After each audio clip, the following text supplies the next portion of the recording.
अयोध्येतल्या राम मंदिराच्या प्राणप्रतिष्ठेचं आमंत्रण घेऊन अभिमंत्रित केलेल्या मंगल कलशाचं काल शहादा इथे आगमन झालं। यावेळी भव्य शोभायात्रा काढून मंगल कलशाचं भक्तिभावानं जल्लोषात स्वागत करण्यात आलं।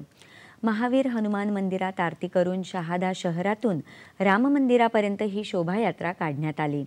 सजवलेल्या रथात रामलल्लांची प्रतिमा आणि अयोध्येतली मंदिराची प्रतिकृती यासह मंगल कलश विराजमान करण्यात आले होते।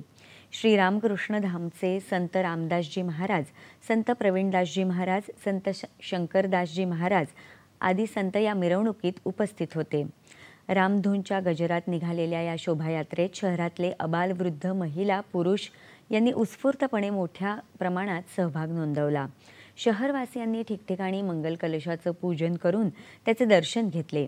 राम मंदिर परिसरात आरती करून शोभायात्रेची सांगता करण्यात आली। मिरवणुकीमध्ये होती। सगळ्या भक्तांनी 22 तारखेचा प्रतिष्ठापनेचा कार्यक्रम आपल्या घरी न पाहता तो आपल्या जवळच्या राम मंदिरामध्ये जाऊन पाहावा याच्यासाठी जो निमंत्रण असणार आहे।